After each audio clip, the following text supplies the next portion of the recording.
Hello, this is Bradley. So I've made this thing and I'm going to show you right away what happens.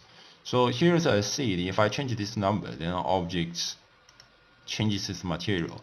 And this is completely random, so I don't even know what material will show up the next time.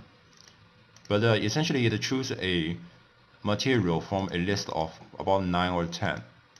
So I'm going to teach you how to do this essentially. It's very simple. So I manually create all these materials as I wish. And remember to click this fake user, otherwise it may disappear after you quit this entire project file. The next thing is basically this is all about node tree using animation nodes. I've created a material list and I choose a random element from this list and output all these materials through the object material output.